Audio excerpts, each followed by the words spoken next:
Hello everyone, आपका स्वागत है अवधेश मिश्रा नीट चैनल में। 50 क्वेश्चन देखते हैं। ये क्वेश्चन इंपॉर्टेंट है, इसका सोल्यूशन ध्यान से देखेंगे। Mark the correct order of decreasing acidic strength of the following compounds. Acidic strength directly proportional होता है -i के -m के, ये बात याद रखेंगे। एसिडिक स्ट्रेंथ डायरेक्टली प्रोपोर्शनल होता है -i के -m के।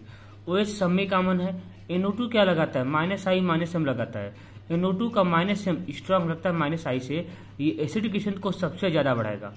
यहाँ पे OCH3 क्या लगाता है? केवल -i, क्योंकि मेटा पोजीशन पे मेसोमेरिक इफेक्ट नहीं लगता है, ये बात याद रखेंगे। मेटा पोजीशन पे मेसोमेरिक इफेक्ट नहीं लगता है। ये -i के थ्रू एसिडिक स्ट्रेंथ को बढ़ाएगा, ठीक है। यहाँ पे NO2 क्या लगाता है? ये भी केवल -i लगाता है, क्योंकि मेटा पोजीशन पे मेसोमेरिक इफेक्ट लगता ही नहीं है। ये -i के थ्रू एसिडिक स्ट्रेंथ को बढ़ाएगा। यहाँ पे OCH3 क्या लगाता है?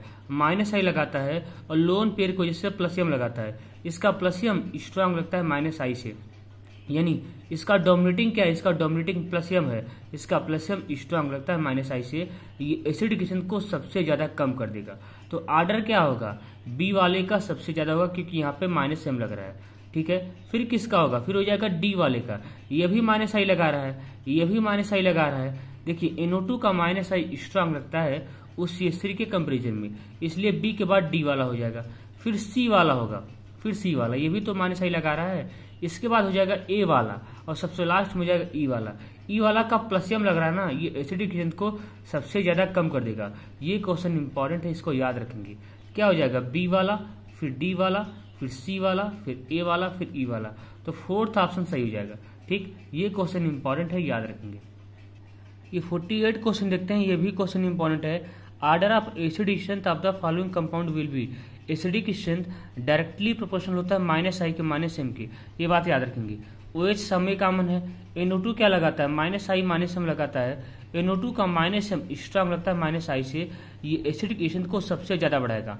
यहाँ पे NO2 केवल -i लगाता है, क्योंकि आपको पता है मेटा पोजीशन पे मेसोमेरिक इफेक्ट नहीं लगता है। ये -i के थ्रू एसिडिक स्ट्रेंथ को बढ़ाएगा।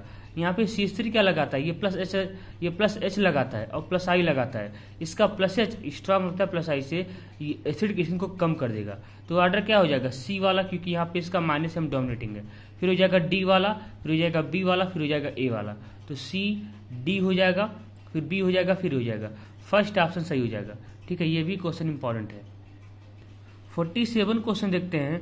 4 structure are given in option A to D, examine them and select the aromatic structures. देखिए एरोमेटिक होने के लिए क्या कंडीशन होना चाहिए? सबसे पहले कंपाउंड को साइक्लिक होना चाहिए, दूसरा प्लेनरिटी होना चाहिए, ईच एटम sp2 हाइब्रिडाइज होना चाहिए, और पूरे रिंग में कॉन्जुगेशन होना चाहिए, और हकल्स रूल को फॉलो करना चाहिए, मतलब 4n+2 पाई इलेक्ट्रॉन को फॉलो करना चाहिए। और इलेक्ट्रॉन काउंट करने के बाद अगर ऐसे आ रहा है 2, 6, 10, 14, 18, अगर ऐसे आ रहा है तब तो एरोमेटिक है। इतना कंडीशन होना चाहिए, ठीक है। यहाँ पे देखिए, यहाँ पे 2 पाई इलेक्ट्रॉन्स है, ये क्या? ये एरोमेटिक है। ये क्या है? एरोमेटिक है। यहाँ पे देखिए ये एरोमेटिक है, 2 2 4 2 6, 2 2 4 2 6। अगर अलग अलग करके देखेंगे, ये एरोमेटिक है, ये एरोमेटिक है, तो पूरा कॉम्बिनेशन ही एरोमेटिक हो जाता है। यानी ये एरोमेटिक है, ये एरोमेटिक है। ये देखिए 2 2 4, ये क्या है? ये एंटी एरोमेटिक होते हैं। क्या होता है? Anti aromatic. एंटी एरोमेटिक के लिए अगर ऐसे आ रहा है 4, 8, 12, 16 इस तरीके से, तब ये एंटी एरोमेटिक होता है। ये आपका नॉन एरोमेटिक होता है। इसको आपको याद रखना पड़ेगा। इसको बोलते हैं एर्थ एनुलिन बोलते हैं। इसका टब लाइक स्ट्रक्चर होता है, ये नॉन एरोमेटिक होता है। इसके बारे में याद रखेंगे। क्या हो जाएगा? A एंड C ऑप्शन सही हो जाएगा।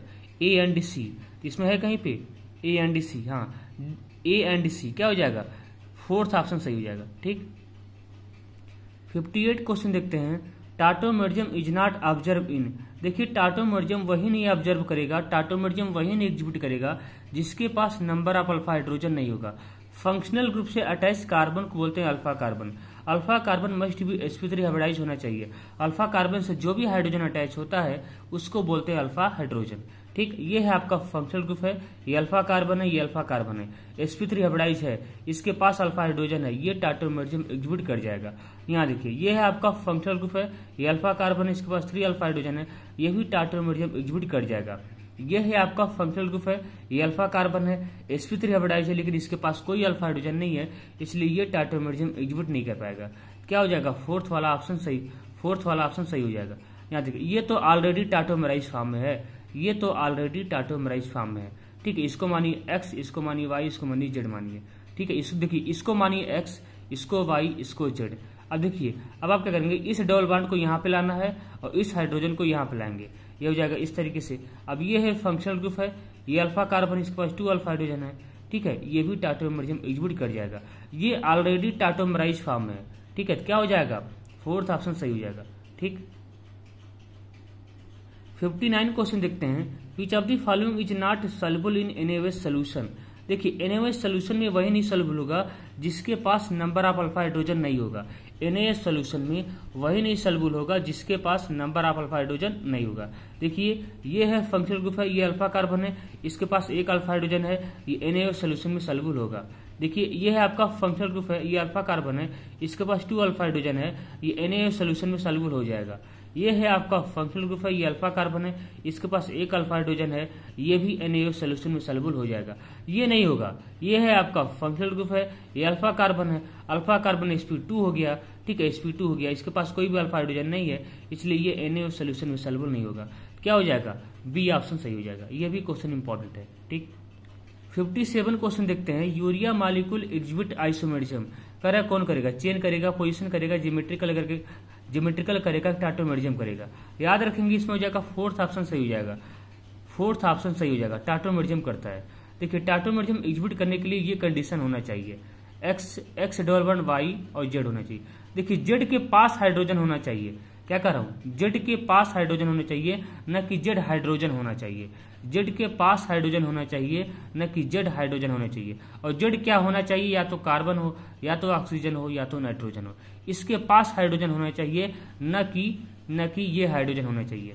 देखिए जैसे देखिए यहाँ पे x y z, इसको x मानिए, इसको y मानिए, इसको z मानिए। देखिए z नाइट्रोजन है, नाइट्रोजन के पास हाइड्रोजन है, इसलिए ये आपका टाटोमेरिज्म एग्जीक्यूट कर जाएगा। क्या हो जाएगा, फोर्थ ऑप्शन सही हो जाएगा। ठीक।